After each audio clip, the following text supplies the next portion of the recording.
Welcome back to Lostboys Cypher Circle. Dylan exclaims excitedly. Was I not supposed to read that part out loud? Oh. No.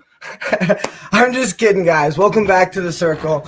If you didn't know, now you do. I'm going to tell you, this is home of all things artistic. So if you got a song, a poem, a story, some artwork you'd like to share, just a conversation you'd like to have, this is the place to come get your thoughts and your feelings heard.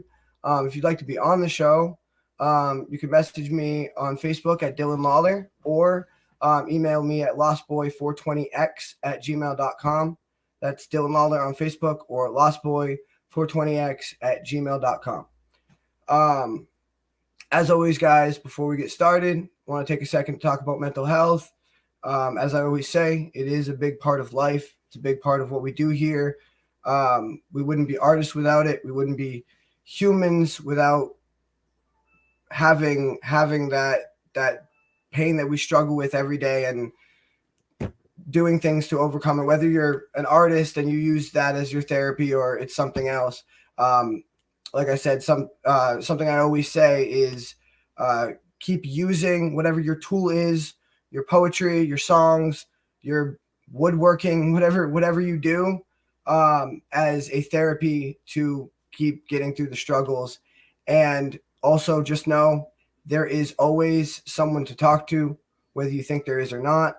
I know that's sometimes a hard thing to hear, and like it gets repeated like a broken record, but it is true. There is always someone to talk to, a friend, a colleague. You can text me or call me. I'll talk to you. There's also a mental health hotline that you can text at 988. And if you go to their lifelinecrisis.com, you can find the numbers for like your area codes, because it's different for different area codes, I believe. So go check out their website, and you can text that hotline as well. Also, if you are looking for a little additional help, there is betterhelp.com. What they do is they kind of like hook you up with a online therapist. They do it in like 2 days. And if you don't vibe with the therapist and you're not like, because sometimes that's the hardest thing about therapy is you just don't like the person you're talking to. It's some like weird dude in a suit sitting across from you, and you're like, so if they'll switch it out with you until you find a therapist that you like. Therapy can be expensive. This is one of the cheapest options that I've found out there. So I hope some people find some help there. Sorry, excuse me. Before we get started and bring our first artist up, I just want to give a trigger warning real quick. We do cover some sensitive topics on here, given that we are about mental health awareness, and we cover a vast variety of subjects on here. So I always say, if there's something that you don't like, feel free to mute it and walk away or click out of the show entirely. I will not be offended. Nobody on here will be offended in the slightest. I understand that different things can trigger different people for different reasons, and sometimes you don't even know why it's triggering you. It just is. So that being said, I hope there isn't anything that triggers people on here too bad, and we can have a good show tonight. Moving forward, I'm going to bring up our first artist tonight. Her name is Patricia Ray. She's an author. She has a book out now on Amazon called Tales of American Idiocy. The way I understand it is a collection of short stories from the perspective of anthropomorphic beings, in this case cats, which, if you don't know what anthropomorphic means, it's animals or objects that can talk or think like humans, like most of Disney's movies. If you can also, she also has a blog on goodreads.com. You can find that at p.rinfidel. And you can follow her at Patricia Ray on Facebook, or on gab.com at proudinfidel911. I'm going to play her flyer real quick and we'll get her up here.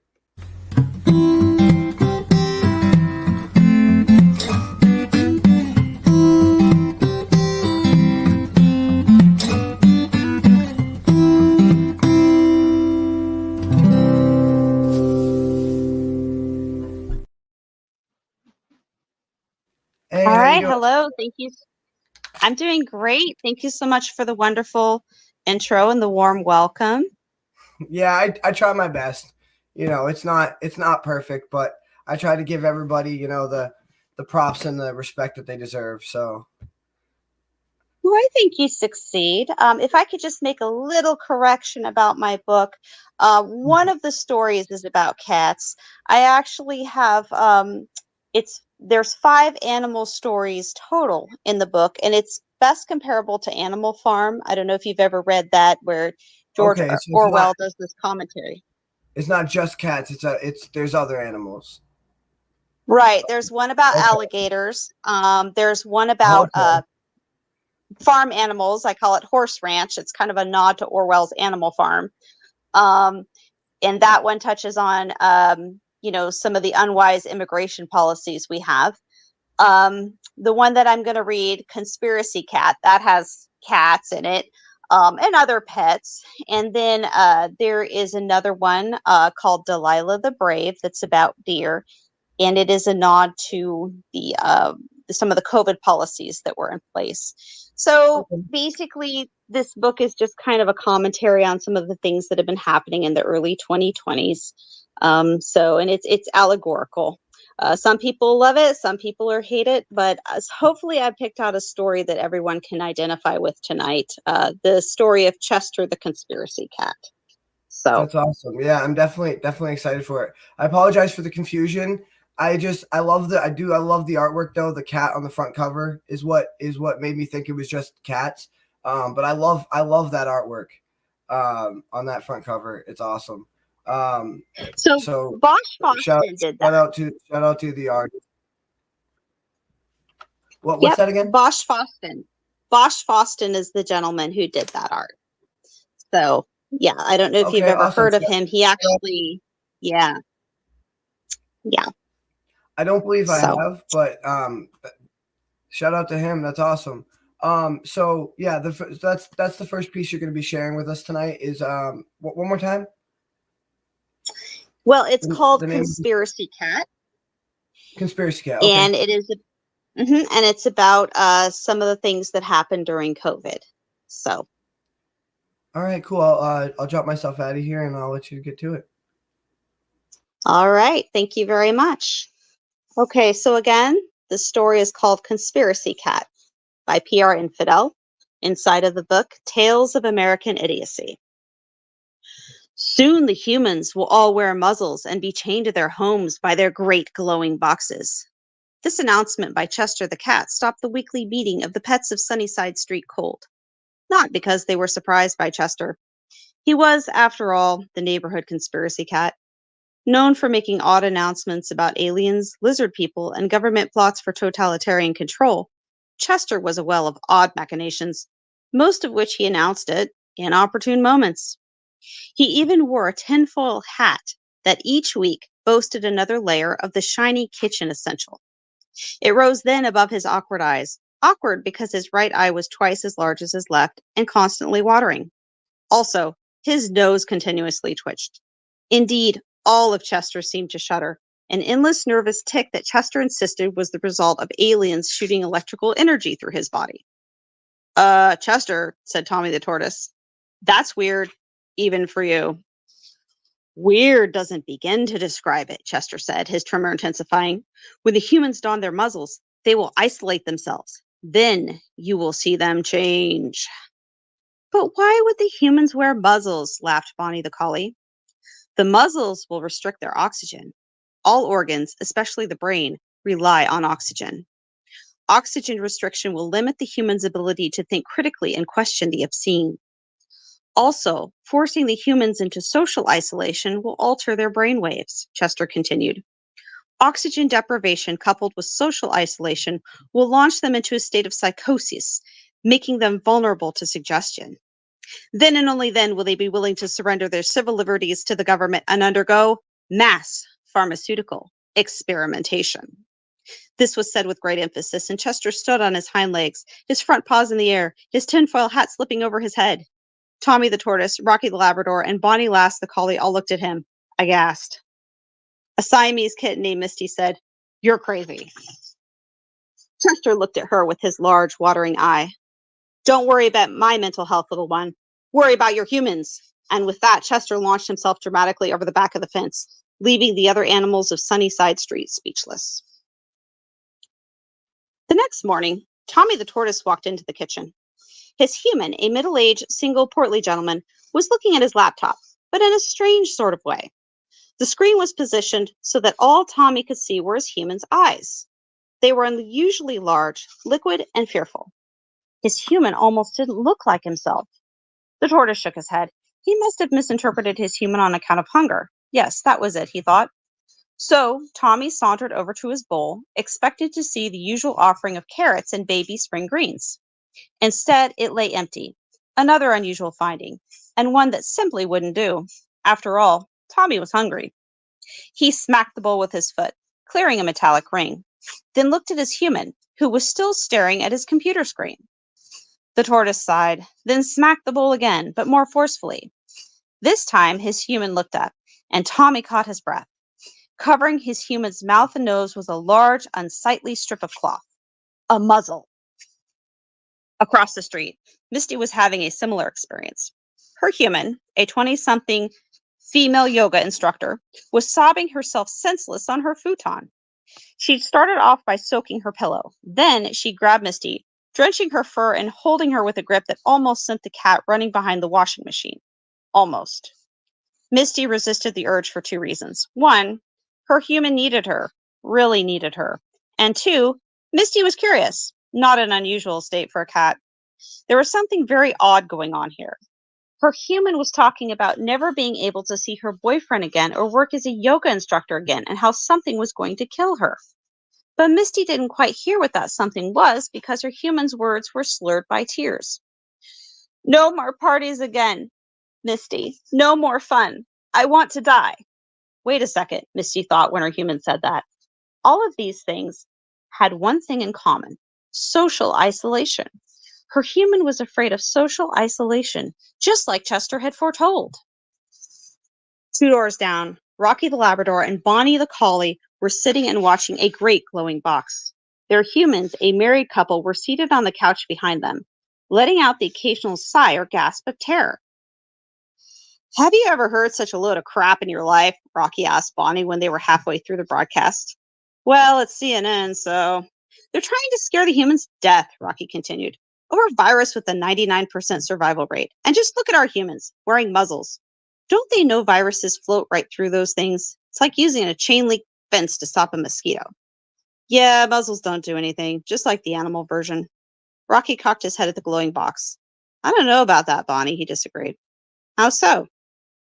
Muzzles do something. When I wear one, I can't bark or whine very well.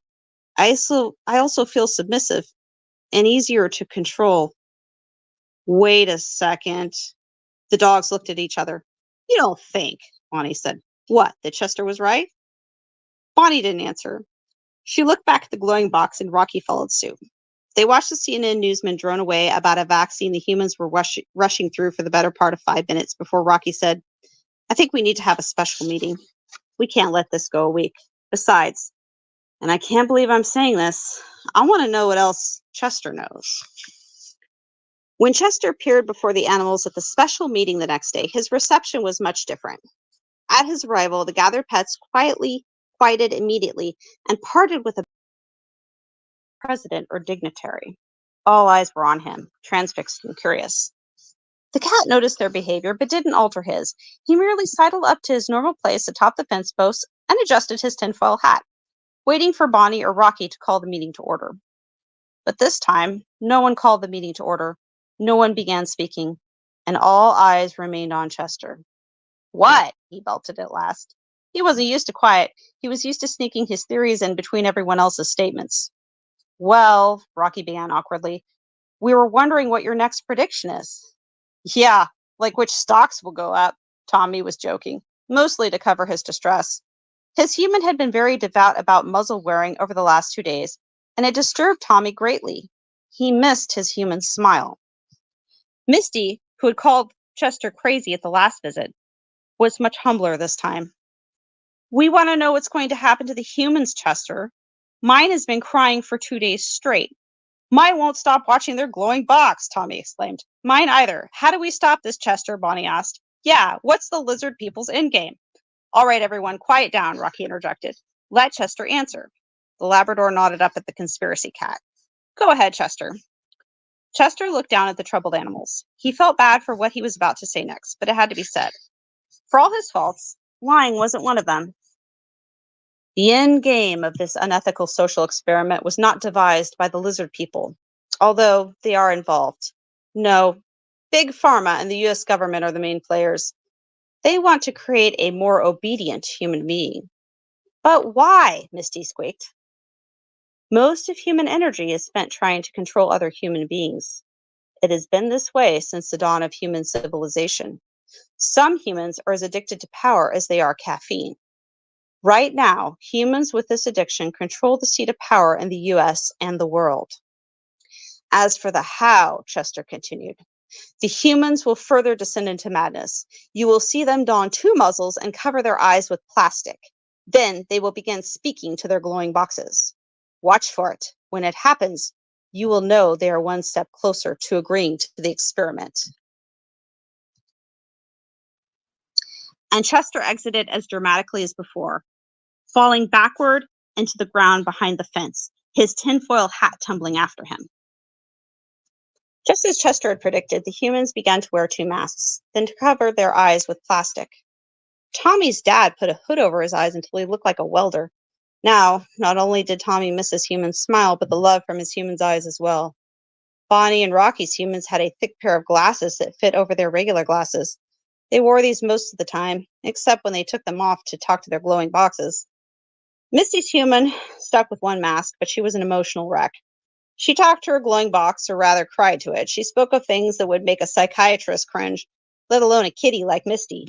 It was so bad that Misty took to hiding the sharp objects. By the end of the week, there was a large collection of knives stashed under her bed. By the next meeting, the animals were on pins and needles to hear what Chester said next. But to their surprise, Chester didn't speak, except to introduce a small white rat he had brought with him. Hello, my name is Hal, said the rat. I'm a former lab rat, and I'm here today because humans took my jab. He laughed at his little joke. He likes puns, Chester exclaimed. Hello, Hal, said the other animals. It's great to be here, said Hal. I'd like to share with you what I learned while working for Big Pharma. On average, it takes $1 billion of rat, then monkey, then human research to bring a drug to market. I should know. I've seen a lot of drugs, taking a lot of them too. So if I forget what I'm talking about mid-sentence, you'll forgive me. As if on cue, the rat stopped, blinked, and then smiled at the crowd. Hello, my name is Hal. You were just talking about bringing a drug to market, Chester redirected Hal. Oops, that happens from time to time, folks. My apologies. I've taken a lot of experimental drugs. Yes, you said that also, Rocky said. Anyway, this new vaccine coming down the pipeline didn't get that same testing. They're pushing it through at breakneck speed. How breakneck are we talking? 8 months. Shocked silence followed Hal's admission, the type of silence in which one could hear a pin drop. The animals looked at each other. So what you're saying is that the humans will be doing the testing instead of rats, Misty said. Yep, the humans took my job, Hal laughed. The little kitten blinked, then reached behind her fluffy body and put a pink tinfoil hat on her head. She made it just in case she heard further confirmation of the lunacy the world was descending into. Hal's admission was just such a confirmation. Hal, any idea of what this vaccine will do to the humans? Well, several companies tried for 20 years to push the mRNA vaccines through and failed. There were safety concerns. Like what? Well, not much, Hal said. Just autoimmune disease, organ failure, prion disease, infertility, myocarditis, endocarditis, miscarriage, dysmenorrhea, blood clots, nervous disorders, and Hal tapped his chin along with his memory. Oh yeah, sudden death. What in the actual hell? Tommy yelled. And the humans are going to line up for that? I refuse to believe it. That's where you're wrong, Chester said. His right eye was watering and his body trembling again, his tinfoil hat rocking gently against the orange tufts of fur on his head. The glowing boxes will dump fear on the humans, driving them more insane by the day until they are willing to do anything to end it. This includes shoving unproven chemicals into their bodies. Okay, that's it, Bonnie yelled. We've got to save these idiotic humans from... I know it's a tall order, but we've got... Chester, she yelled at the cat, can't the aliens help us? The aliens that send all those radio waves into your bodies. Don't they have anything to say? Chester looked at her, startled. Then a wide smile spread across his face. That's it, he exclaimed. The glowing boxes are giving the humans directions, like the aliens wire mine through my hat into my body. The glowing boxes will tell them how to participate in the pharmaceutical experiment. So we have to burn the glowing boxes. The animals were nodding enthusiastically at each other. Then Rocky spoke. Okay, Chester, we're with you. That night, the animals stole matches from their kitchens, shredded cardboard, and lit a large bonfire in the center of the cul-de-sac at the end of Sunnyside Road. Then they chucked the TVs, computers, tablets, and all other manner of glowing boxes into the leaping flames. With each piece of mind control that entered the bonfire, it grew higher until it attracted the attention of Misty's human, who woke at 2 a.m. and called the fire department.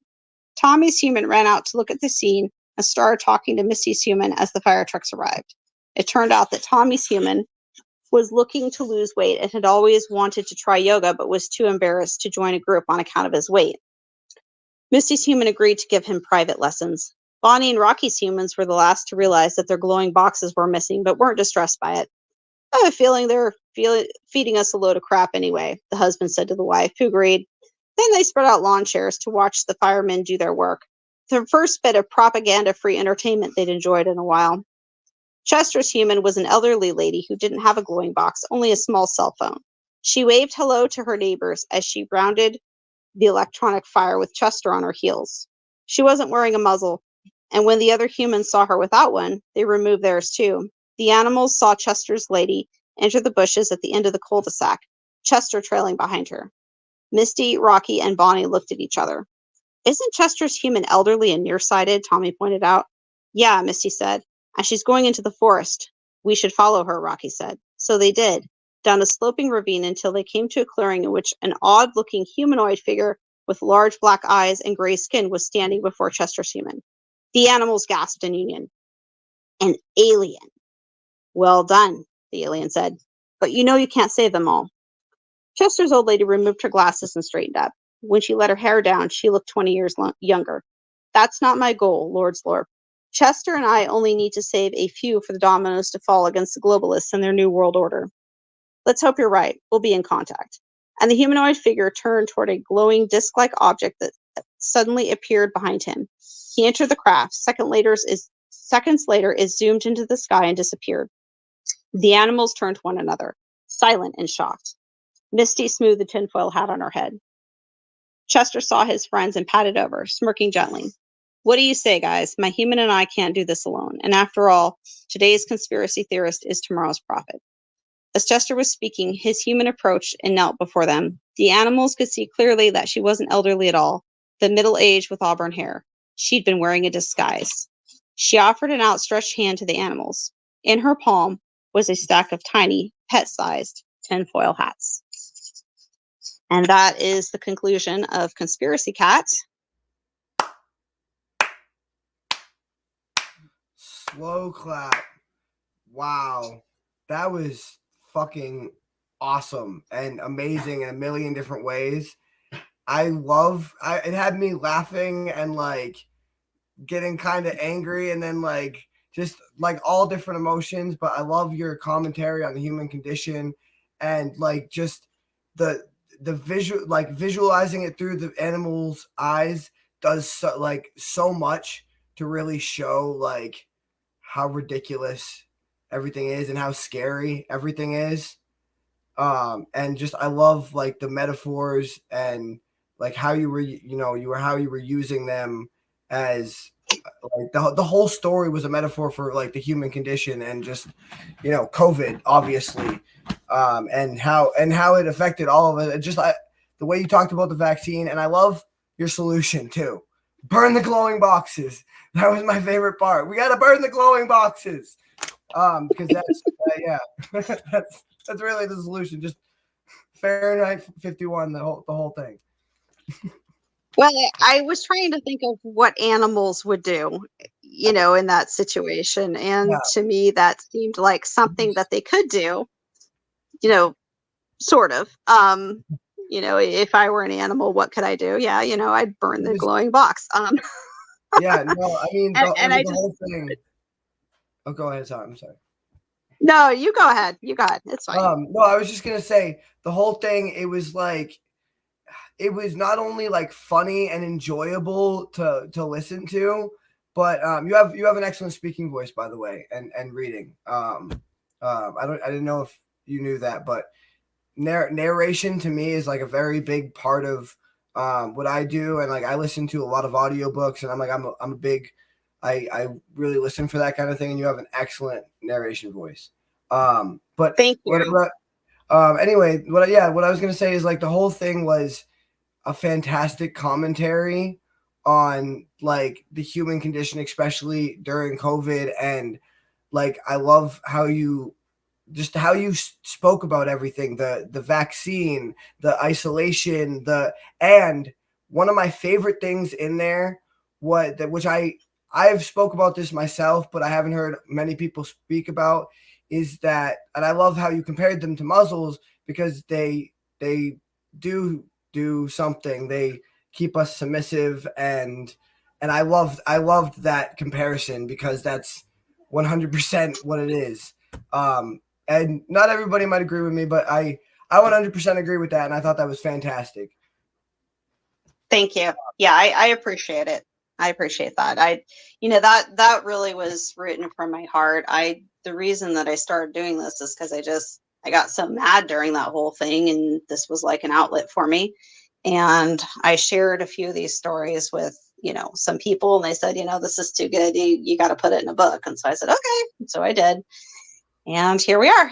So Yeah, well, I am glad you did, and I mean, I want to buy that book. So just one more thank time, you. everyone can find it on Amazon. It's called Tales of American Idiocy. Tales is, I believe, a pun, um, which is very Well, clever. well, no, Um, it is actually, there's two different tales. I actually could have put it tails, Tails, but tails, Tales is a word for, I wasn't. just stories. Well, yeah, Um, no, I wasn't and sure. I wasn't okay, I wasn't sure how you had it spelt on the front cover, but yeah, no, I mean the way I kind of took it as a pun in a way, because of, I mean, the whole story is kind of like a not a pun, but a kind of meta commentary, which is fantastic. I love that. Real thank quick, you. I'm gonna bring everybody up real quick just to see if they have any questions or comments or anything they want to say about the piece, or to you, or and that's everybody. There we go. Anybody have anything they'd like to say? Kurt, I believe you're muted. Hang on. There you go, bud. Oh, hold on. Gotta unmute you. There you go. There you go. I'm not a tech guy at all. I've skipped out of this window No, a few it's, times, it's all but right. it was engaging. It was awesome to listen to. It was well thought of. Thank you. Anyone else? I know some of you have your cameras off, so it's hard to see. Okay. No, I just want to say, great job, and really engages us in the experience from the animal's point of view. It reminded me of my favorite book, which is Animal Farm, which kind of is There the you go. same thing. Yeah. Thank you. Thank you so much. I do love Animal Farm. I'm a big Orwell fan, and that actually was kind of in my mind when I set out to write this book. And there's other stories in this one too. There's 4 other ones that have animals that use, I use animals to, make commentary on events that are going on right now. So definitely check it out. Two of my well, favorite stories. Sorry, this is Hunter, everybody. I don't know if this mic is working, but yeah, no, you're I good. just You're wanted good. to say two of my favorite stories are Animal Farm and 1984. And I feel like, you know, government control, like absolute control, is like both one of the easiest and most difficult topics to write into something that's been changed. Like, say, for instance, from the point of view of a bunch of animals. I thought that was really cute. Even though I only was able to catch the last like 10 minutes or so, but it was really I liked it. Thank you. I appreciate it. I hope you'll check out the book. Nice. Oh. I plan to. Yeah. Thank you. And this episode is it's live right now, but it records, and everyone can go watch it at their own leisure or send it to their family and friends. That'll be there for people who want to go and re-listen to that story. And you guys, like I said, you guys can check it out on Amazon. Tales of American Idiocy. That being said, I'm gonna go ahead and I'm gonna bring up our next artist. Kurt, you ready, bud? What's You wanna that? come up next? Are you ready? You wanna come up next? I suppose. What are we gonna do?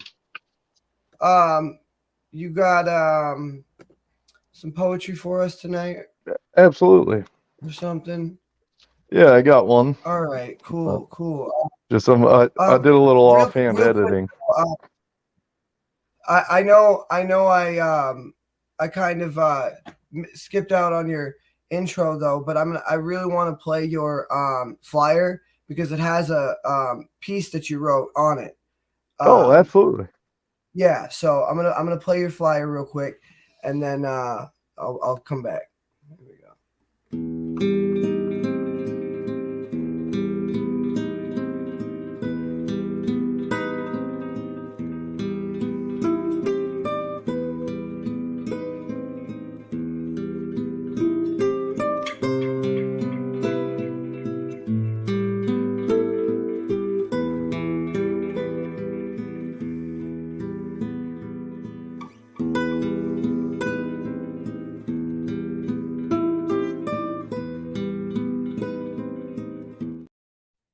Man, that music is almost more suitable than the music that I have on it.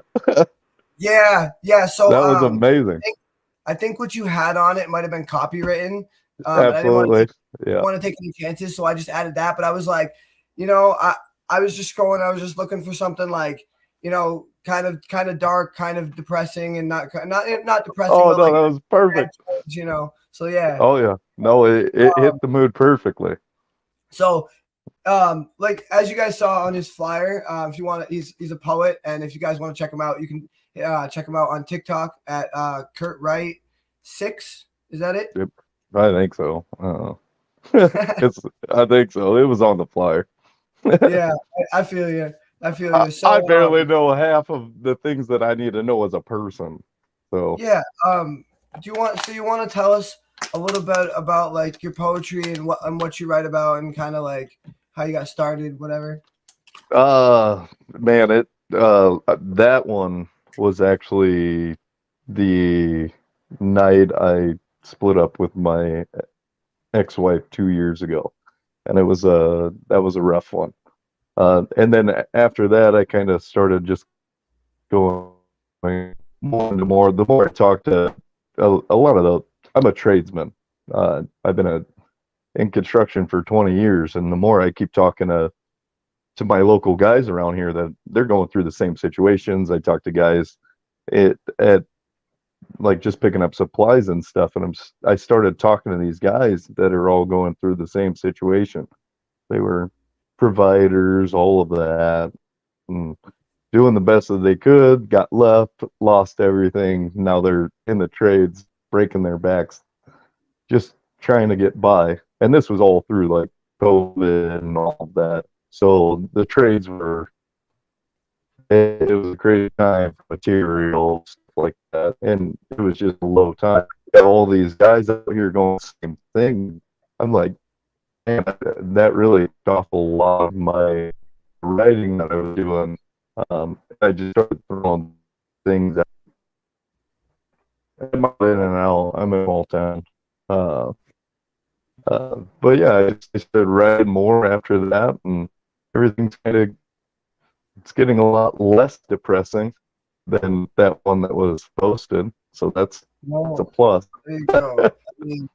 I mean, a lot of my shit is depressing, no matter whether I'm going through really rough times in my life or like I'm doing. Oh, I think we lost him. Um, I'm gonna finish my sentence while we wait for him to come back. Hopefully, he'll come back. A lot of my stuff is dark and depressing, and whether I'm going through hard shit or I'm not, because I'm always using it as a therapy, kind of like he was talking about, and a way to make it less depressing for myself. Yeah, So you're back. Did you? I don't know if you heard I what I I said. I didn't, but I thought I'd say yeah just to keep the mood going. Yeah, there you go. Yeah, no, I was saying that a lot of my shit's also dark, whether I'm going through shit or I'm not going through shit, Oh yeah, because I'm always using it to. I'm also always putting it in whatever I have, because there's always trauma from my past and whatnot. I'm always putting it absolutely. in my writing and using it as a therapy. Yeah, Uh, it's like a ground rod.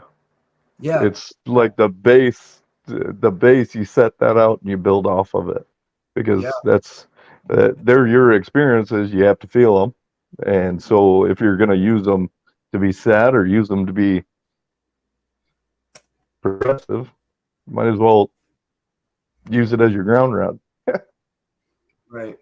Yeah, you got to use that. You got to use that energy, and I mean, I choose to use it and put it into my, shit. What like I said, I mean, I think said it. I think I said this at the beginning of the show. Whatever it is that like people do, whether it's poetry or woodworking or like trades, like you said, like that's Mhm. it can be backbreaking sometimes, and trust me, I know. I'm well familiar Yeah, with the 12 and the 16-hour shifts. Um, absolutely. but and especially with COVID, shit got hit hard. But I mean, like I said, whatever you do, whatever your trade is, whether it's poetry or whatever, you can use it as an outlet and a tool, and use that, emotion and that drive to fuel it. Absolutely. Oh, Um, yeah, and reach out to others. That's the thing. It's just being able to portray it and have other people understand it, come back at you with their perspective. Like, hey, these few little words, and then they just start opening it up, and you're like, oh, well, I'm glad it was relatable. At least you yeah, could I think mean, about it as well. yeah, that's like I said, that's what I try to do here on the show. So Absolutely. I'm gonna stop talking, and I'm gonna let you get to your first piece. Does it have a name? Um, yeah, it's the Shattered Cup. All right, It's cool. something I wrote a little while ago. The Shattered Cup. So, All right. yep, whenever. So, I don't know. Am I supposed to go now? I'll go now. It's bleeding hands hold the shattered cup that still pours. You keep fighting to give more and more, but the lacerations are too deep, and the cup falls to the floor. The windows to the soul are barricaded with boards, and your heart hides itself behind a solid steel door.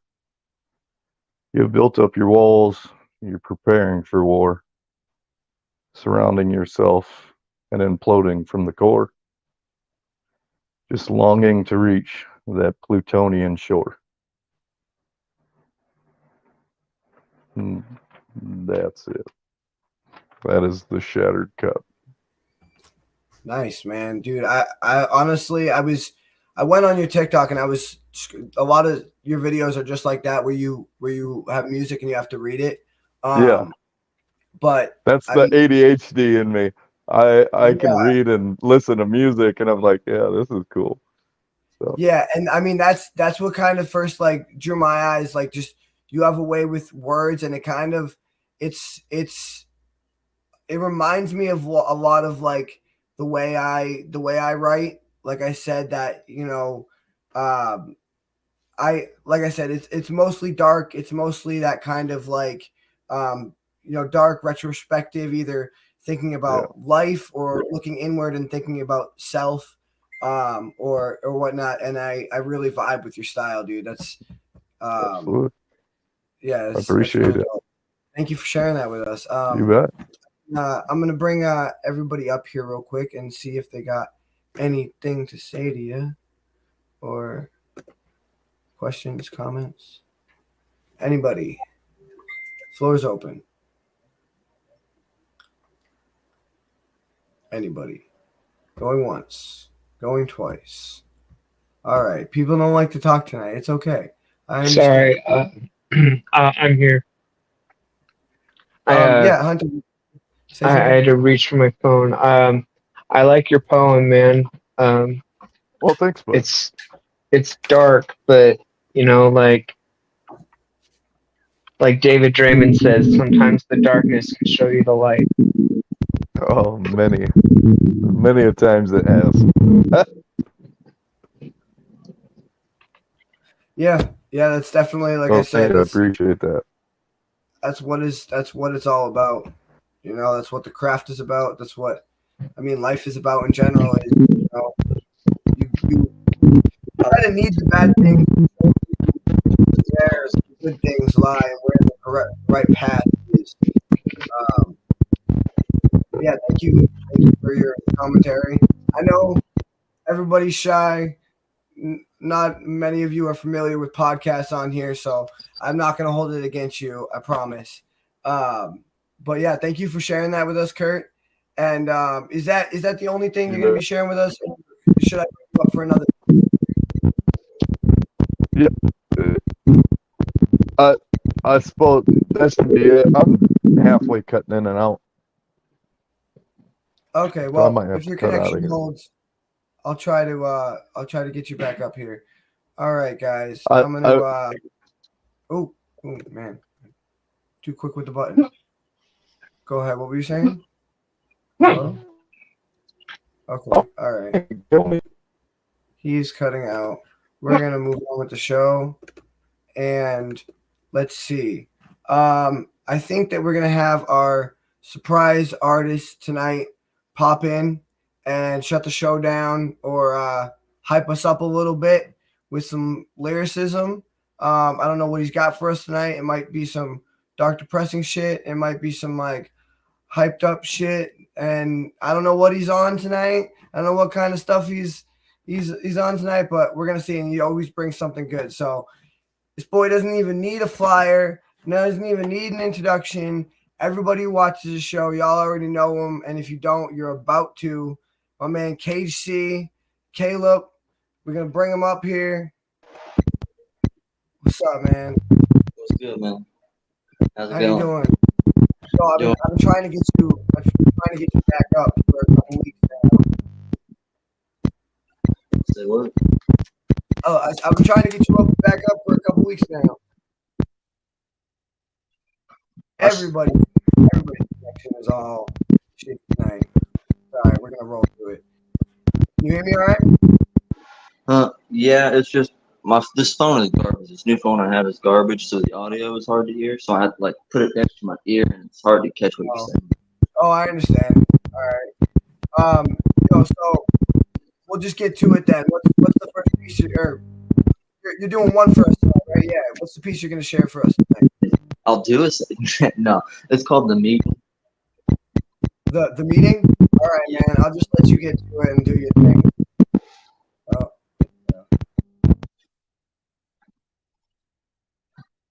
Forgive me for this meeting. These voices need a breather. Now it's only me, but subconsciously I've fallen deep inside the old pink swirls. That line of signs that told me not to follow disappeared in the road now hollowed. No picture posted to lead me back. If yesterday done past, then another day's gone and left as quick as the last. Moving with forward acceleration like molasses, but I've passed it. So what for the next one to be the same with harder acidic rain? Well, I'm mad at it. And like the Mad Hatter, when we're all mad here, the time goes slowly with nothing to do but breathe heavy and wait till the door reopens, but I ain't patient. It's about to be busted off the hinges because I'm tired of walking hard floors with no mission. Like this house is conspiring with my demons, not inspiring with my angels, and taking in no essential credentials. Like what do you do when your own door is a gun pointing at you? So that when you touch it, It blasts you. So when you finally open it, you see the world, but it looks different. When you realize you're getting older, you realize how cruel every obstacle can be. And when every jump is a building, and I ain't no Superman with heat vision, just reckless decision. So instead, I blow through it to be stuck in the rubble and dust just to realize that option blew it. I guess you could call it a nuisance if you wasn't used to it. 2 resets, dumb choices, and a path of buildings. Yeah, I'm used to it. Now it's instinct to be in sync with critters that tear apart brain cells and leave the litter for me to spit out later with every singular bow. Like pow, another hit. I should just throw in the towel, but this ain't a boxing match. It's just a clear path through hell. Like it's welcoming my steps. They're heavy but persistent, slow but consistent. If I'm the run through hell, then shit, hell done missed its bullets. These full magazines sprayed through the fire. Flamed rounds meant to pierce my tires, but I operate with steel fiber wires meant to propel electric steps and catch the devil by his neck. Twist, pull, and rend it from the vertebrae. So when I speak inferno, then hell will listen while the demons follow. Like I'm the leader meant to be. Rip a hole in the ground to release these emotions out of me. Every demon's a metaphor. Realistically, no angel ever resided inside to protect me and my demise. So why fantasize of heaven if heathens are the only things that make sense? Then let the corpse rot. That casket 6 feet in length, 6 feet in the dirt. A hearth full of hurt, stuck in a world where life is lived to die, to co-side with demons rooted up from the earth. But I'm built to fight, to bring light to the dark. Well, fuck that. If I'm born to die, then I'ma just live life till each breath brings me closer to death. A dog meant to fetch life herds of words like sheep, but I ain't no shepherd steering a pack that lacks facts, but a trap that pulls tacks off the wall to restart the pictures and create new images, cause everything old eventually dies like lost souls that disappear in the night. I look through eyes that have shattered sight like broken glass. If I get cut, then the road starts to get narrow, or split a fake fork, and I get lost like every other tomorrow. When you can't feel the sorrow, you feel sorry for each mistake you borrow, like a deal. It's contract in fine print red. You've been born, good luck. Life's not meant to be followed. It's meant to lead on its golden steed and force you to drink its mead while it plants new seeds and you're stumbling to find what it means. Then it'll rip the ground under you. Like a simple seam of cloth, each stitch a dream that seems so endless. Nightmares start to possess their own fabric to replace that broth of string between the ribs so well it fits perfectly between the creases. A whole suit made black and white with a tie engraved with my name leaking a red dye.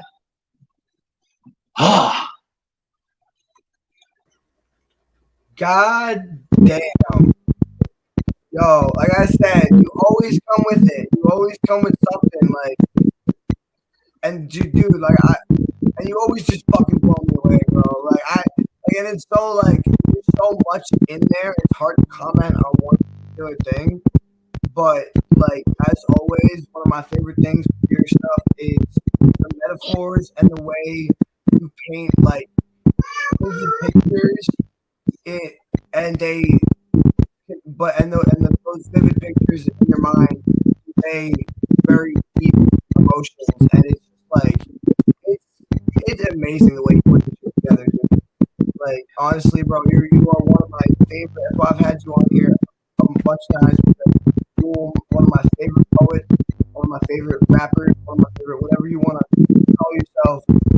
Like you just have the way with words, man. Not the A word, the way with words, the way with words. Like it's just straight fire every time I hear it, man. Bro, I appreciate you a bunch. I appreciate that. That came from I wrote that a couple years ago, and I called it the meeting. I'm schizophrenic with a multiple personality disorder. So I made this song. There was a time in my life where I was like really young and I got kicked out. Okay, and I was just in a really dark spot, and with the schizophrenia, man, just being alone with your thoughts, that shit's hard. It's hard. And there was this moment in time where I just said, I have to really just say, fuck it. And I put pen to a cardboard, okay, because I didn't have anything else, but I found a pen and cardboard, and I wrote this song down, and eventually I got a phone. And I had this piece of cardboard for like a year and a half before I was able to actually get it saved somewhere.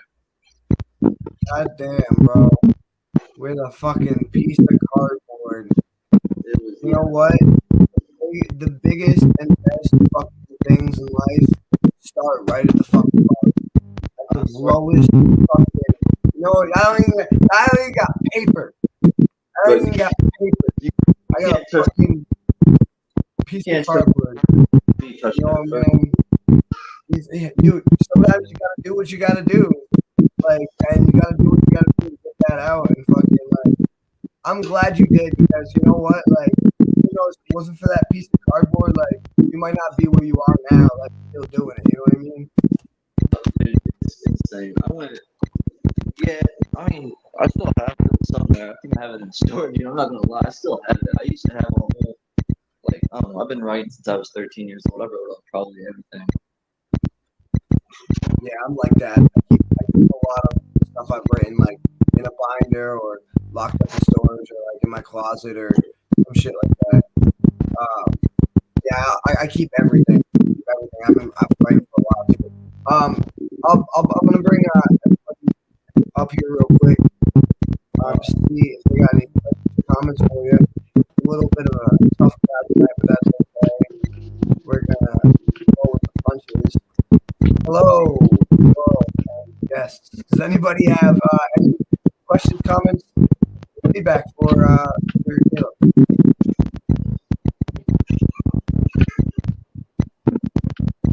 Tough crowd. Nah, I just All say right. keep writing, bro. You're dope. You're dope. Just keep writing. Keep going. I appreciate it. I appreciate it. Fantastic. Thank you for your feedback. He is 100% dope. If you all want to check him out, you can find him on TikTok at, I don't literally have anything written in front of me, but I'm trying to remember. It's Cage C. What are the numbers? C capital K at 790. Yes. 790. Okay. Cage C, that's a capital K, 790 on TikTok. So you can find him there. And with that being said, I will bring up our next artist, which I believe Melinda. Yes. Okay. I'm going to bring up Melinda and then Noble if you're ready after that. Yep. Okay. All right, guys. Let's see here. We're going to play Melinda's flyer real quick. Just to give you a quick summary about her. She is a author. She writes primarily children's stories. She has 2 published books right now, A Walk Through the Zoo and Johnny Loves the Library. She's also writing her personal memoir at the moment. And if you want to know more about her and what might be in the memoir, you can go to her website at Melinda. She's gonna correct me, but Prieb, I'm not entirely sure. Melinda Priebe. Priebe, okay. Yeah, I'm dyslexic and I can't read to begin with, so That's okay. melindapriebe.com, and you can go to her about section. She's probably gonna share some things with us, but just from what I've read there and the conversations that I've had with her, it sounds like she's been through some very tough things, and she's a very persevering person. If you can also go follow her on Facebook at the same thing, Melinda Prieb. Anyway, I'm gonna get that wrong all night. I'm sorry. It's the dyslexia. But anyway, I will play your flyer real quick, and then we can get to it.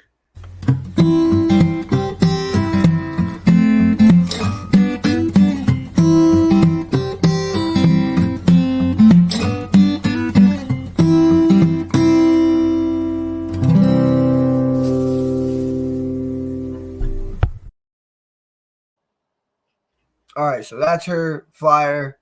One more time for the record, it's Priebe, and I'm not gonna get that wrong again. I'm gonna try. So, do you want to tell us a little bit about yourself and what got you started writing, the kinds of things you write, and whatnot?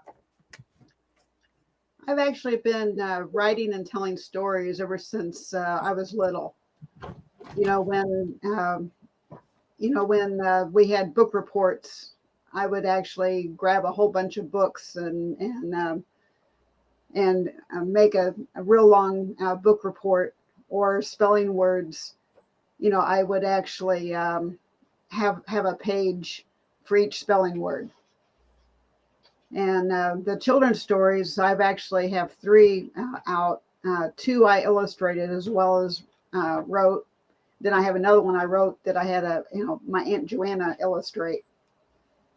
Oh wow, cool. Have a I love when I can bring family in on projects. yes. That's fantastic. And I know with my I have a novel that I'm hoping to have out a year from now, and I am working on my memoir at currently, and that is something I wanted to read a little bit about. Okay, yeah, absolutely. If you don't mind, just out of curiosity, what genre is the novel you're working on? It's an inspirational, but it has some mystery. It has all kinds of really neat stuff. It's called She's Trapped Inside, and it's about a person who she has a photogenic memory, but she has no memory of her first 12 years of her life. She doesn't know she had a good dad and mom, but she was eventually adopted, because she was like in the foster system. Wow, And, and she keeps having this nagging dream and she doesn't know what it is. And finally, she comes to terms with it. But she meets, her roommate in college. The parents have a horse ranch called One Hoof Ford, and she bonds with a horse, and she has no idea why she's a natural with a horse, and so she has to learn who she is, and will she obtain the clarity of what's going on inside her. Sounds like an interesting premise. I'd like to read that whenever it's done. Is this? Yeah, absolutely. So this what you're gonna be reading tonight is passages from your memoir, and it's called My Inner Studio, correct? Yes, it is. Like I said, Okay. this is kind of a rough draft basis, but yeah, absolutely.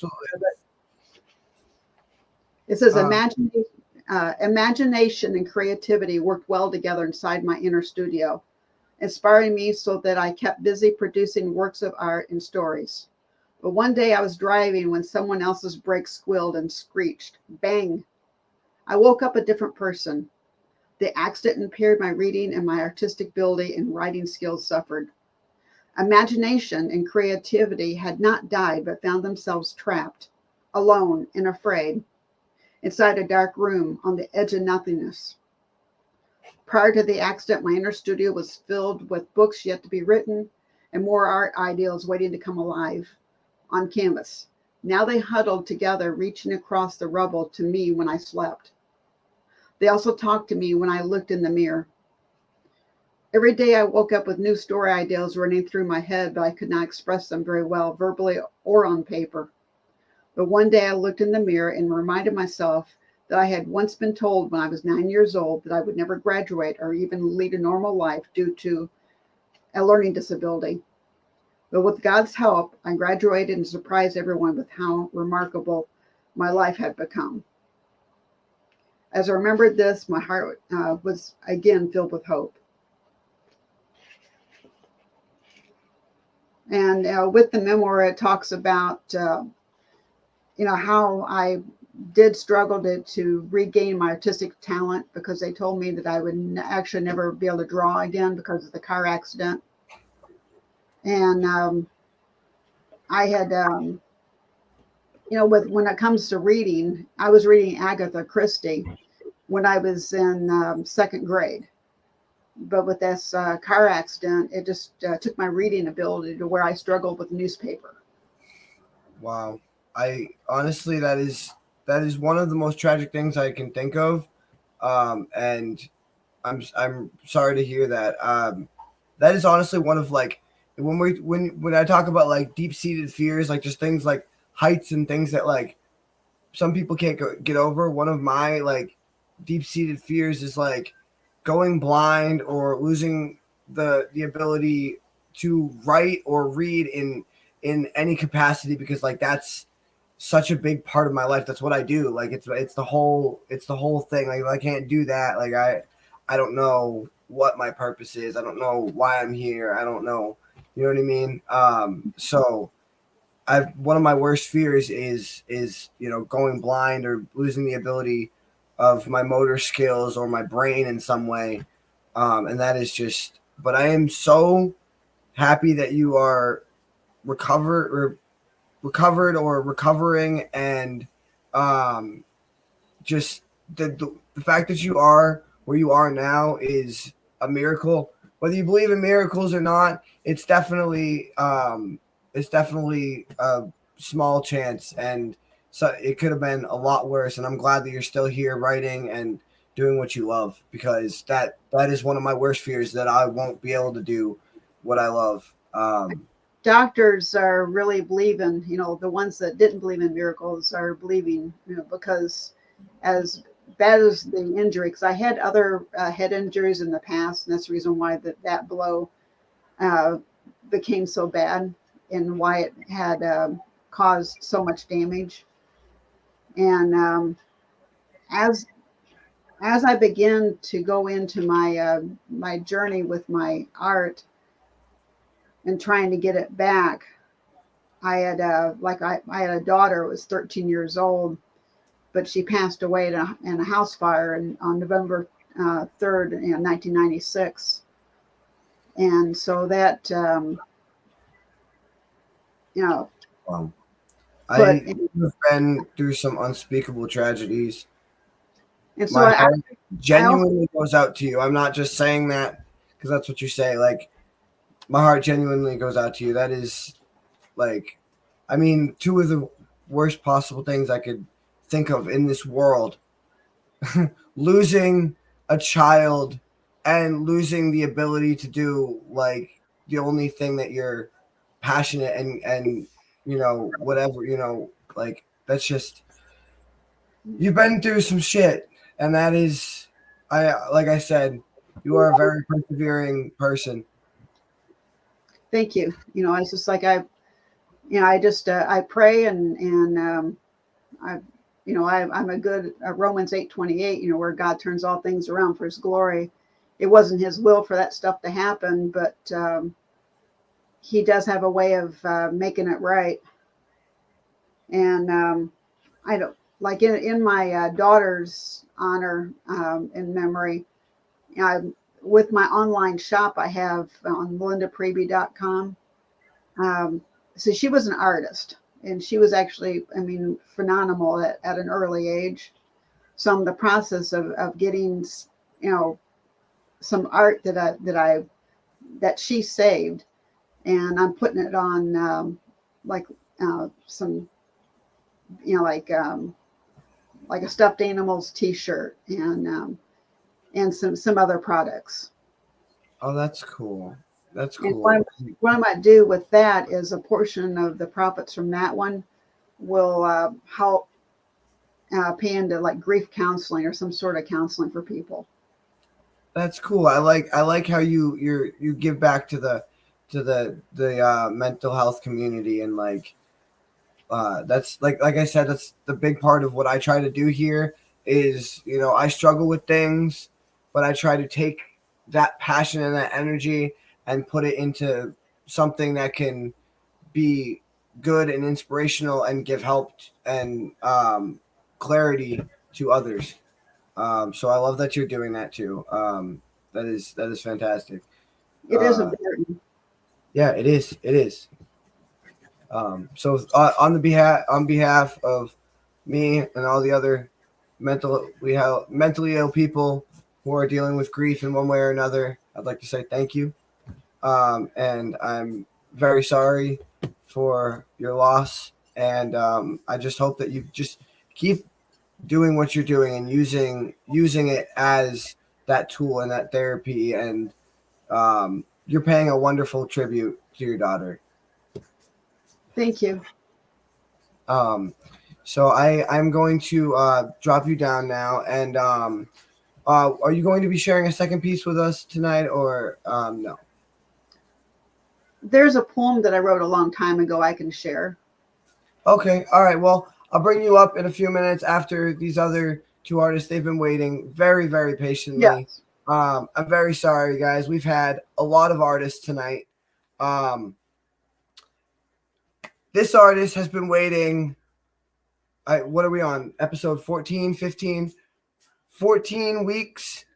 I've wanted to have her on since the very first episode. She's a singer, a poet, a life coach, a spiritual healer, and awakener. She makes it her life's mission to inspire and uplift others and help them find their light and their dream, which is just incredible. On top of being fantastic at poetry, like one of the best in the game. Her name is Noble Jules. You can follow her on Instagram and TikTok at Noble Jules. That's NOBLJULZ. And she has a book out right now. I believe you can find it on Amazon, but I'll double check that with her. If Compassion Was a Quote is the name of it. And you can also visit, I believe, annagoddess.com is the name of it, if you want to check out more of her stuff. So I'm going to play her flyer and get her up here. I know who I am deep down inside. I am the I am that I am. I cannot tell a lie. I know who I am deep down inside. I am the I am. I am. Blessings on blessings on blessings. Thank you for finally coming on. I've had that clip for 14 weeks. I listened to it a bunch of times. I love that shit, man. Like, you're one of my favorite artists, and I've been wanting to have you on for so fucking long. So thank you so much for finally coming on. Thank you. And I'm sorry for such a long wait. You sorry for what? Sorry for such a long wait. I know it's been a long 14 weeks and a long hour that we've been here. So. Oh no.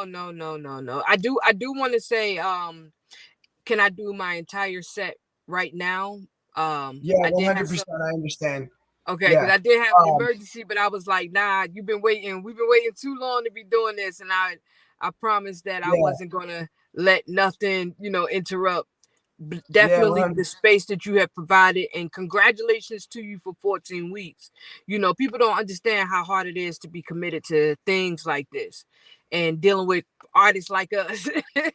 But you stuck it out for 14, and I wish you 14 years, 14 weeks turn into 14 years for you. Thank you. Blessings. Absolutely. That's right. What you got to talk about? Let's talk. If you you want to talk a little bit about yourself and your boat, not your book. I'm getting tired. Book. Your book. Of books. Absolutely. So I've been writing since I was 5 years old. I like to say, let me explain it like this. Like, I came into this world conscious. A lot of things that people talking about now as far as auras and awakening and things like that. Like, I came into this world blessed to know that, I had other lives, blessed to be able to see people auras and energy work at a very young age before it was a fad, right? I'm just saying how it is. So a lot of my friends came to me for advice, and actually, I got tired of them coming to me for the same advice. So I started writing poetry. So whenever they would come to me for advice, or multiple people would come to me about the same thing, I'll just recite the poem. And that was like back in about like 20, 30 years ago. And I realized that I was had a talent in it when in elementary school, I wrote a poem for my class that was graduating 8th grade. And I went to a Catholic school, and the Pope, right at the beginning of his speech for us, he read my poem, and he was just like, it was phenomenal. And he said he based his whole speech off of my poem, and I was like, whoa, let me see what I can do with it. So from there, I just, just kept writing, and it led me to the stage, and yeah, I just been going from there. Wow, some would say that you literally have God's blessing. That is fucking fantastic, or at least like his like second down, like lieutenant or secretary or something. Yeah, you got the approval from one of the big mans. Yeah, but that's phenomenal, man. That's awesome. Yeah. And I mean, I've been writing from a young age, like 9 or 10, and I think the first thing I ever wrote was like a self-help book. I've Yeah. always, like, from the very beginning, wanted to use my thing to help others because I've been going through shit. And back then it was like elementary school, and I had other kids come up to me like in tears saying that like I changed their life with this little, like, it was a 10-page thing. It was laminated. I was 9 years old, and they were like, "You changed my life." And it was literally, I was just talking about like what to do when you get angry, like, steps to take deep breaths, just simple shit like that you learn in elementary school. But apparently it really helps some kids. And like from there, it just, spiraled. And that's been my mission the whole time. Well, absolutely. Like we got to think about this world. Everything we learn came from a book. Whether it's religious, self-help, or whatever. Like it's a bunch of stories. And a lot of people put a lot of meanings, and they put a lot of backing into it. And so I like to say right now we're not rewriting the Bible. We're writing the Bible for this time right now. Like, and the people in the Bible, the Quran and the Buddha, they went through similar things, but they didn't go through things that's happening right now. So as you continue to write your poems right now, as I continue to write my poems, my stories, and all the other artists have been on the stage, on your platform tonight, and also other platforms, these are archives that someone will find later on in, centuries later, and will say, oh man, this is profound. And that's the beauty about what, writing is. And it is actually why I wrote my book. I wrote, well, you didn't know, but let me tell you, the reason why it's called If Compassion Was a Quote is because, as a healer, I realized that the point of healing, of being a healer, is not to heal other people. It's to heal yourself, and then to be a reflection of what healing looks like. So I spent a lot of time just really just grounding and healing myself. I used to coach and want to put myself out there and, oh, I can heal you. But I realized, wait a minute, healing is an inside job. I can coach you, but until you do the work or want to do the work to be healed, there's nothing really, anything on the outside can do for you. So I put a lot of energy, I shifted, and I put a lot of energy into coaching myself. And one of the practices that I did, I went into silence and stillness for 3 days. No talking, no moving. I didn't eat. I barely drank water for That has 3 driven days. some people insane. Yeah. And that's, look, another quote, like, you can measure someone's, peace of mind by how long they can sit silence and stillness with themselves. That's an old proverb.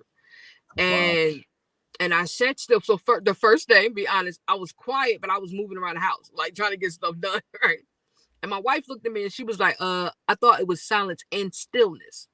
I said, oh, you're right. Right. So I went and I sat down, and at first I realized, like, wow, there's a lot of chatter in my head. So as the hours went on, like, a minute was like really taking some time to pass. And I was like, wow, time really kind of stands still. So old stories that I used to tell myself started popping up in my head, and I just allowed them to speak. And then all of a sudden, I was like, wow, where's the love in this story? Like, I was, like you said, when you were speaking to other artists, and other artists were speaking, like, you went through a lot of shit, right? And so we're very eager to tell that shit that we went through to somebody. But if you ever sat with those stories, I'm sitting in the car, I'm in the middle of nowhere. I'll tell you that story later on. But if you ever sat with those stories that brought you that trauma, and just look for the compassion in them, them stories will really talk to you in a whole different way. So I sat with those stories, right? I had like a good 20, 30 stories that I constantly talk about rejection and trauma and hurt and pain. And 107 quotes came out. I just approach each one of those stories as like, where's the love? Where's the compassion? And how can I have compassion for myself or for the other person or for the situation? 107 quotes. And I started crying and writing, just pouring out, pouring out, pouring out, pouring out. So after those 3 days, I was telling my wife the experience. She was like, wow, I would love to hear these quotes. And then when I read the quotes, I was like, oh my God, these are kind of dope. Like, so then I put it in the book. I advanced it. Like, so now when you get my book, it's not just me saying quotes. I actually went a little further and broke down each quote. And then I asked you, the reader, a stimulating question to get you to look at your life. I like that. I like that. Yeah. That's engaging. That's engaging in a way that I haven't quite heard of. That's unique. I like that. Yeah, because like, what's the point of my story? My story is only meant to, and your story is only meant to inspire me to look at my Right. story. Exactly. Yeah. Absolutely. Absolutely. Yeah. Yeah. Yo, I like that concept. That's definitely unique. I'm gonna definitely have to go check that out for sure. Absolutely. It's 108 quotes that will definitely get you to look at, like, one of my favorite ones. I'm gonna be honest with you. I had a cousin, right? Me and my cousin used to be really close, but then he's drinking a lot. And thinking about him, it was kind of hurtful. Like, oh, you could say, I wish I could have, would have, all this stuff. But one of the quotes is, sometimes the best thing you can do for a person is have a drink with them.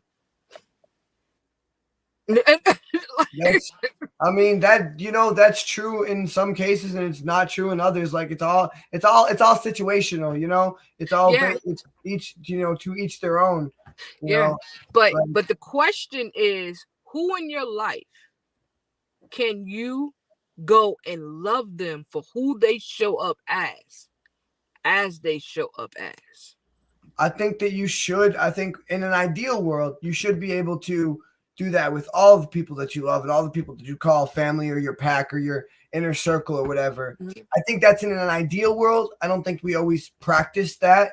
I don't think we always practice even what we preach. I'm guilty of not, treating all my family members the same way and, things like that. But there's, there's obviously different levels of trust and different levels of whatever. But at the end of the day, I think, in an ideal world, you should be able to do that with everyone that you feel is your family. Listen, it's 107 quotes. I got a quote for that too. That quote is, enjoy the time you spend with someone, because sometimes walking away from them may depend on your sanity. Like you get what I'm saying? Like, it's a, think about like what you're saying. Like, when you got that time with that family or that person, have a good time with them. Yeah. Because as you continue to grow and they continue to grow, walking away from them may be the best thing for you to keep your sanity. So, and like I said, I went through a lot of life experiences.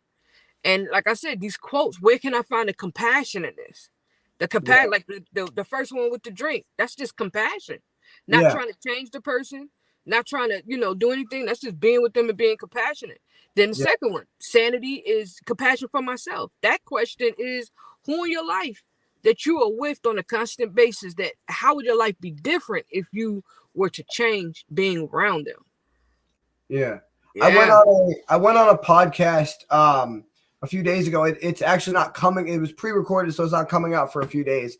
But we had me and the host. I won't give it away what the podcast is yet, but you'll probably see it in a few days. Me and the host had a really good conversation, and the whole theme of the conversation was compassion and community, and how we've really, our community has lost the compassion. Absolutely. And there's no compassion for each other. There's no acceptance of one another. And that's the whole thing I'm trying to do with this show, is bring a little bit more compassion back into the world, a little bit more connectivity. Like we talked a lot about how we've lost connection and just get the connectivity with each other. So yeah, in a few days I'll send that to you. It's a really good podcast. Absolutely. It's with someone that you know. Gotcha. I'll message you in private, and it was a fantastic conversation. But we were talking a lot about that, and how we've lost the compassion in our community. Absolutely.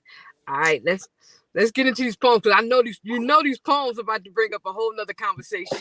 Oh yeah, yo, these are honestly some of my favorites. Okay, I'm gonna do how you. All right, so I'm gonna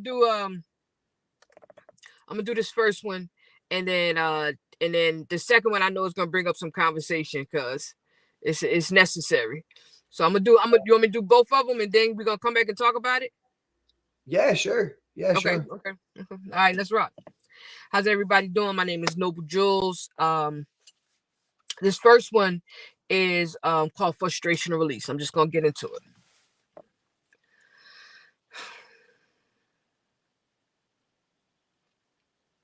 This flow in which I roll against, I know it is a holy gift. It rides the currents of my veins to splatter across the empty page. I right to wrong this life I live and wonder who's creating it. Words touch my lips like morning kiss to release my heart from rage. This is my frustration, no release. This is my frustration, no release. How can I change the things I cannot see? This is my frustration, no release. This is my frustration, no release. This is my frustration, no release. I can't believe how it's conquering me. This is my frustration, no release. On an everyday basis, I seem to be faced with some kind of situation testing my patience, trying to force my pride to divide, snatching my innermost valuables to the outside, unguarded, ungated. I can't believe I let it get me so frustrated. But words of defeat would be nothing more than breath wasted, because success is so close that I swear I can taste it. With time not on my side and my dignity riding high, I refuse to let this bullshit push me to my limits and float around phony, full of flattering gimmicks. I'm in this to win. As a loser's not who I be, but how can I change the things my eyes deny me to see? This is my frustration, no release. This is my frustration, no release. How can I change the things I cannot see? This is my frustration, no release. Seems I'd be better off being somebody else. But how can this be when my self-knowledge and wisdom are above my greatest wealth? Never calm no more. Yet never find me. Never calm no more. Yet you won't find me being lost, drowning in secret sounds of circles surrounding me. Yells I scream, I write to release my heart from this cage. But I'm perceived as the misguided soldier lost in a maze. I didn't create these days. I wrote them down on a page and wait for some. We get here. This is my frustration, no release. This is my frustration, no release. How can I change the things I cannot see? This is my frustration, no release. You see, my poetry is holding me captive to my soul. Captive to the words my heart won't let my mind let go. To many, I am simply a delinquent without a drive. When my reflection reveals a rebel on the rise, refusing to hide behind or fall victim to the beast, I shall fight for my right to be until the day I am deceased. But I'm a comrade, an army, where my brethren shoot at each other. And the betrayers go to the enemy to betray protection, to trade fictitious protection for their brethren. Yea, though we walk through the valley of the see-through, where hell begets jails and heaven's ruled by the deceitful. Desires wrap you in and trap you in and try to keep you, yet I feel no evil. You see, my rod and my staff, they are my pen and my path, for they comfort me as a relief to refocus my wrath, because this flow in which I roll against, I know it is a holy gift. It rides the current of my veins to splatter across an empty page. I right the wrong, this life I live, and wonder who's creating it. Words touch my lips like morning kiss to release my heart from rage. Whew. Whew. All right. So the second one, right? I just want to say that this poem, the second one, was written 20 years ago. And the fact that it's still relevant hurts my heart every time I say it. However, this is a message. It's a message, and I use two words that I hope that we realize is not about race. It's not about gender, but it's these two words were set to be words used to separate us as human beings and to put us in a paradigm for control. The name of this poem is Niggas and Bitches. My eyes have seen the glory of a coming of a war. We got combat boots and camouflage suits all scattered on the floor, where we sharpen our machetes, clean the canals of our pistols. The truth is in the eye of the storm. But niggas and bitches will never be ready. Niggas and bitches will never be ready. Niggas and bitches will never ever be ready for war until you realize how to be niggas and bitches no more. Ayo, you give me the mic and let me rowdy up the crowd. Make thick skins blush with green lights, eyes the eyes of the owl. No, but not yet. No, not yet. No, what do you mean? We survived the last years of captivity and we still don't have a team? The many prophets, the rolling of tears, mentally, physically dripping of sweat. We revise techniques and strategies through obstacles and passing breeze, yet we let nothing resurrect. These are the days of revelations, all that too do we forget, for I can 360 my head to watch my back and watch the back of my enemy. Send poisonous venom through my bloodstream, sucking the bullshit out divinity. Extend rays detecting one existing 3 feet beyond me while you stick figure lords. Hand puppets dancing across the boards.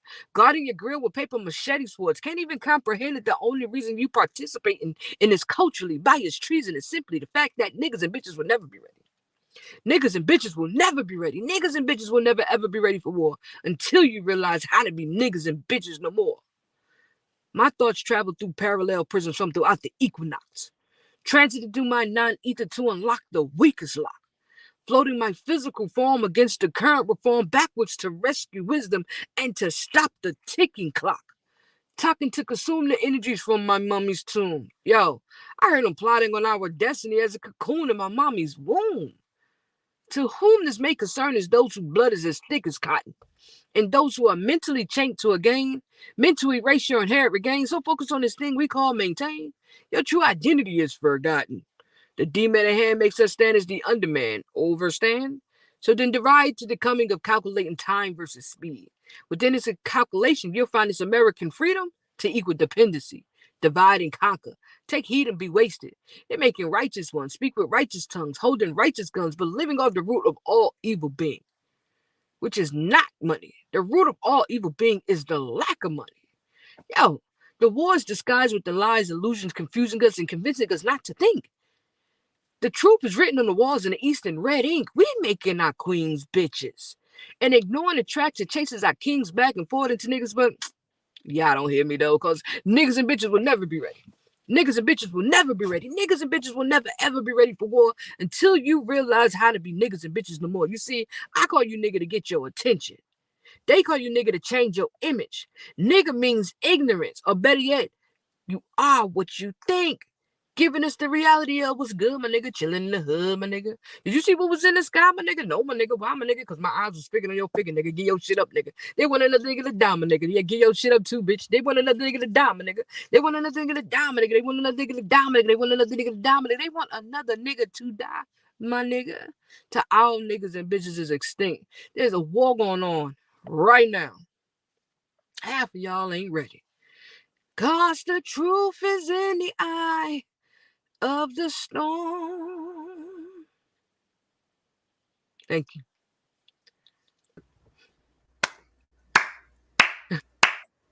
Yo, that's what we waited 14 weeks for, and you did not disappoint. Man, yo, that is why you're one of my favorites. That first one is like a personal like anthem for me. Just like Yeah. I'll be since I heard that on the other show where I met you. Mhm. And like I've been singing it at work, like it'll just pop in my. This is my frustration over. Yo, like yeah, dude. Yo, that is like an anthem for me.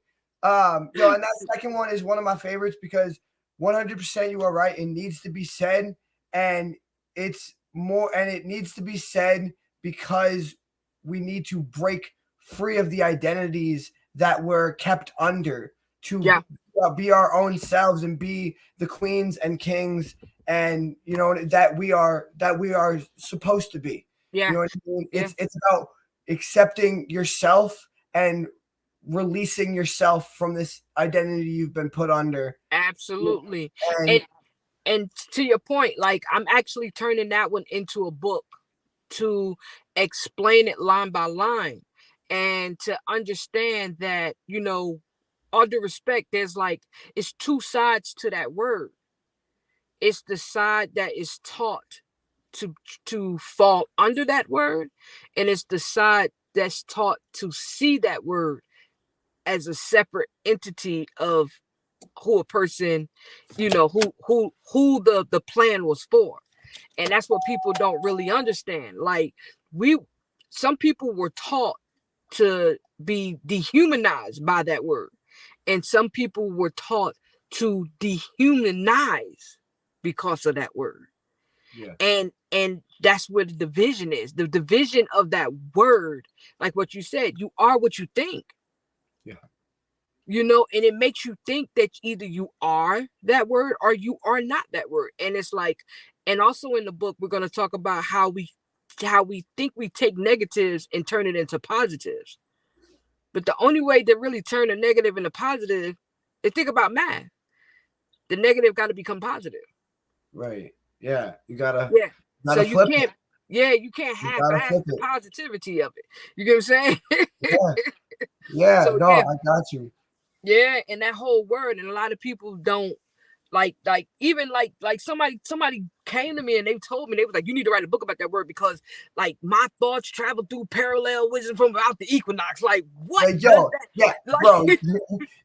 your fucking lyricism is off the charts, off the charts. Like, you're Yeah. coming here with words that like I've heard them, but I haven't heard them in like, you know what I mean? Like, I don't. It's like, what is she talking about? Equinox. Equinox, yes. Like, goddamn, that shit's crazy. And something we talk about a lot on this show is the energy you put out into the universe is going to come back to you. Yeah. You know what I mean? And that's part of the thing is those words have a certain energy attached to them. And Yeah. so when you put those words out in the universe, and you kind of made a good point, or a certain point where in your piece where some connotations of this word aren't used negatively. People use them with their friends all the time. Yeah. The way you were using them in the piece. I mean, I call my friends a bitch, my male friends. So you know what I mean. And I'm not. It's not negative. It's not negative or whatever, and they know it's not. But when you're putting those words out into the universe with a negative or a harmful intention, you're gonna get that negative and harmful energy back.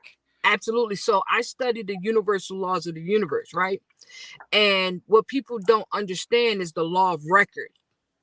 Everything you think develops in the universe. We are here to be expressions of the universe. So even the universe does not joke. The universe does not know what no means, not means. The universe is always progressing forward. When you say, okay, you want me to create a bitch? Boom. So, and then what that statement in the Bible and biblical books that say that life and death is in the tongue, we do not understand the true meaning of that because we use it so lackadaisically. We Yeah. don't understand our own breath is the power of God. I mean, even words like love, like I love this, I love that. There's one of my favorite poems. It's called Reach by Guante or Kyle Maria. You should go check him out on YouTube.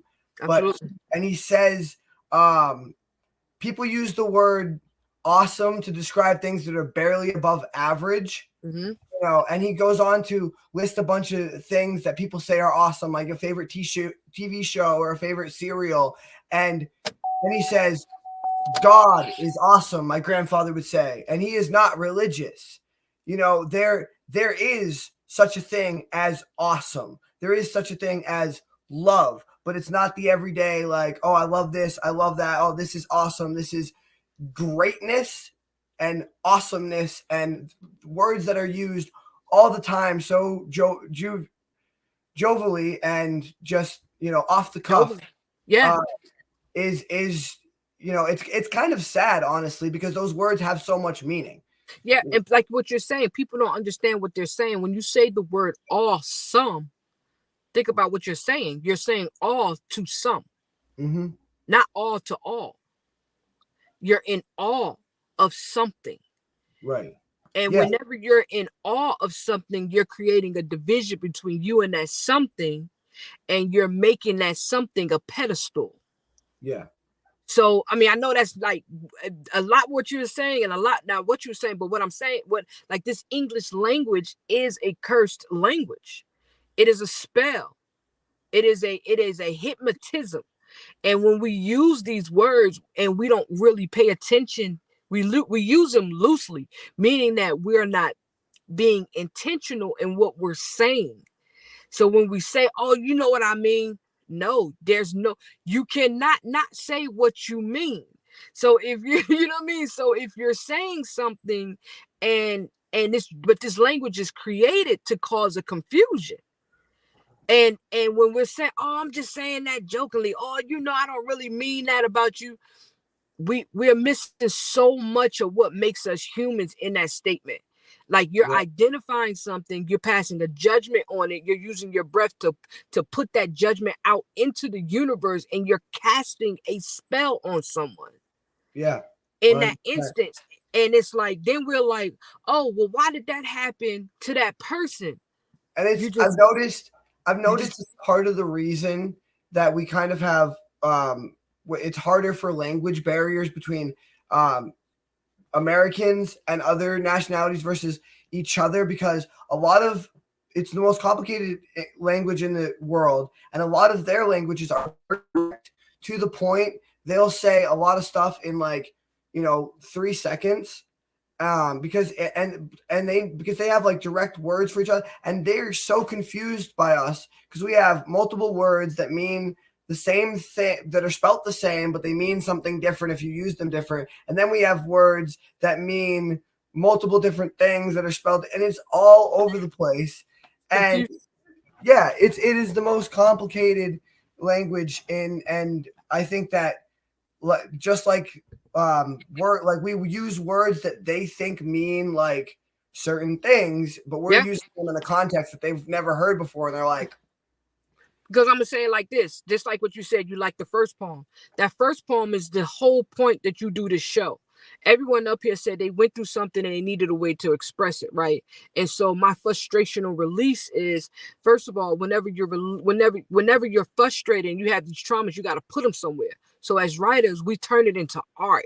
And I'm connected with what you just said is because our word is bond. Remember that phrase? Yeah. Our word is a bond. But if I give you multiple words that mean one thing, I can't form a bond with you. I like that. Yo, you know? I think I'm gonna need to read your book. I think I'm gonna need to hear a lot more of these quotes and shit. You know, this is yo, and I definitely you can't be like we can't be intentional if we don't intend. Right. You know, and we don't pay attention that the root word of attention and intention is to tend, and tend and tender is the same. Yeah, you see. So you're Yeah. not paying, you're not giving, you're not paying attention. You're not, I love the way you can break down words, and like I'm a big thing on that. Like I'm always I'll say to my friends, and I'll be like, oh, this is the do you know the Latin root of that is actually like, and and they'll be like, dude, no one cares, and I'm like, well, you should care, you should. You should care.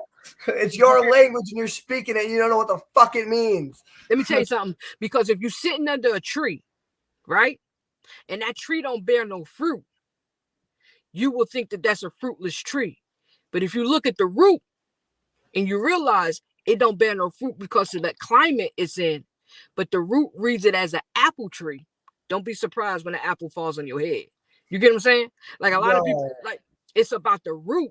And it's like when you go back to the word and you go to the root and the etymology of the word, then you understand exactly what you're saying. and Exactly. the places you can take me with that, like with your metaphors, bro, like that, just like yeah, like that's that. I followed that analogy all the way through. That was perfect. Like Yeah, that, and that absolutely. really is a perfect analogy for that. Like Mhm. if something's rotten, it's at the root. It's at the It's root. yeah, At yeah, the root. 100%. Exactly. Yeah, But I absolutely, I gotta read more of your quotes. I gotta get your book. And yeah. I know you're a busy woman, but I gotta have you back on at some point. That would be awesome. Absolutely, absolutely. This has been such a honor. I look forward to if everyone could please, go to Amazon or a Goddess. You can meet me and Noble Jewels at NOBLEJULZ because I keep the E to myself for my own energy, right? Oh I give yeah, out everything else, but I keep my energy for me, right? And so, yeah. And anytime, and I look forward to being on here again. And I'm going to go finish that book up because let me leave you with this. When you read the book, niggas and bitches, you realize that the original word is Niger, because as in Nigeria, right? and I'm familiar with this. Oh, and I Yep. also one thing I did forget to say is something I tell people all the time when that conversation gets brought up is that word means ignorant, right? Like that's like and I love that you put that in there. I love Yeah, that you put that in there. Uh, absolutely. I had to put it in there because that poem was inspired by "As a Man Thinketh." And okay. people don't understand. Even when you say ignorance, people like what that ignorance does not mean not to know. It means to ignore. That's the root word. You're ignoring who you really are by saying that word. If you Yeah. can go on and on, you can do a whole Ignore, yeah. podcast on that Well, alone. no, yo, I'll definitely have to have you back on. All right. I'm Absolutely. gonna thank you so much for coming on. Make sure you guys go check out her book on Amazon. It's called If Compassion Was a Quote. And make sure you guys go follow her on Instagram and TikTok. We're gonna get Melinda up here one more time if she has a small poem for us. Then I'll do one and we'll wrap the show up because it has been a long night, and I apologize for everyone who was not expecting the show to go this long. So, Melinda, are you with us? Yes, I am, and it's been a good night. Fantastic. I'm I glad you've enjoyed it. I actually was able to get the night off, which was nice, where I That's would have awesome. been at work by now. Yeah. I remember you saying that you had requested vacation time, and I was like, wow, I really can't mess this show up because this lady like contacted her job and everything, so I got to make sure this show pans out for her. So I'm glad I was able to make it happen for you and get you on here on your day off. Well, thank you. It was very thoughtful that you invited me also, and I've Yeah, enjoyed it. awesome. I love having you on. So what's the piece you're going to be sharing to close out the night? It's called Carry On. Carry on. All right. Well, I will carry on and drop myself out of here. All right, and it's I sat upon the porch it could have been and watched the things of today go by. I could have grabbed a hold of things of today, but I had no reason to. So there I sat upon the porch it could have been, watching things of today go by. But then the voice of God came whispering, get up, you must carry on. I tried ignoring that voice, but it was filled with love, as well as being a little bit on the stern side. So I willed to stand back up. My legs were cramped from standing, and I longed to sit back down. But I followed that voice whispering, get up, you must carry on.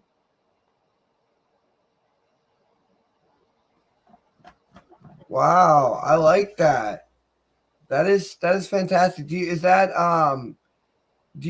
So obviously you primarily write children's stories and your obviously your memoir, but like is poetry something that's like a regular thing for you, or just something that you like dabble in? Because that was really good.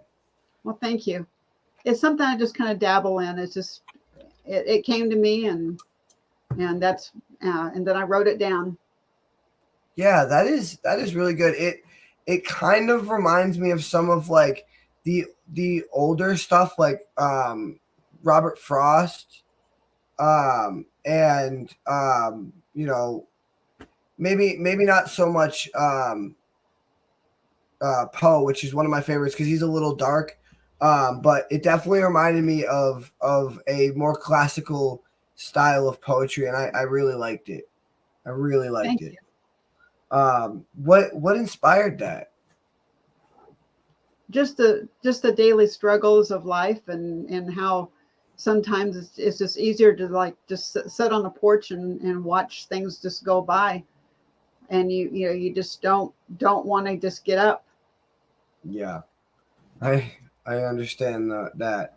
It's an encouragement for other people, that they can carry on, and sometimes it's a pain in the butt to stand back up, especially if you've been sitting for so long, but you just need to keep on going.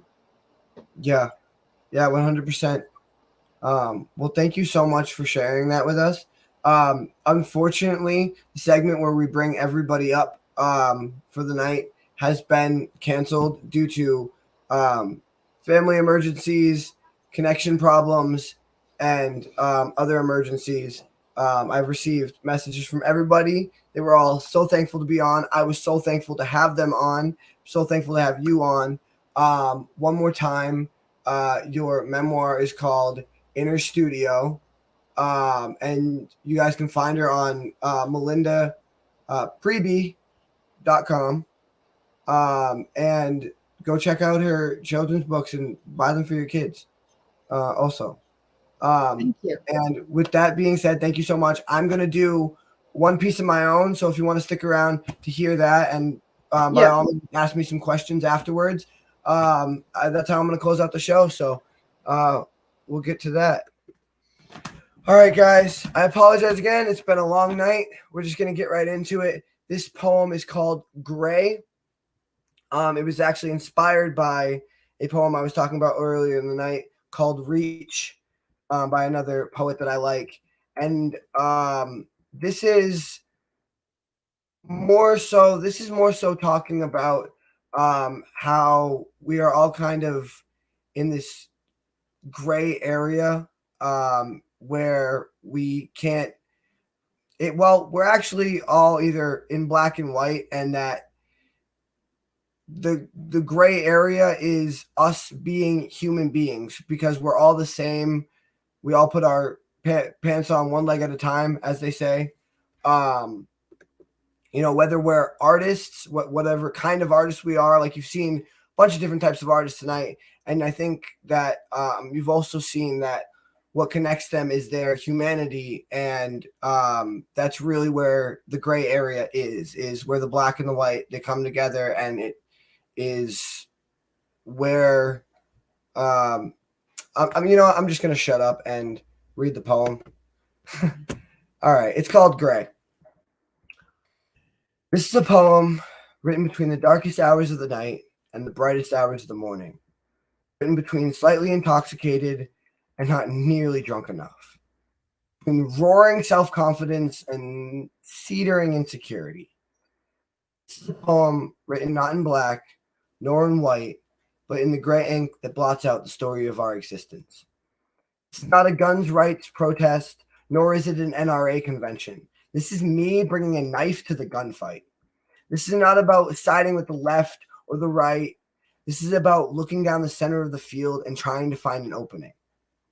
This is not about whether you stand for what you believe in or whether you kneel for what you believe in. This is about finding common ground.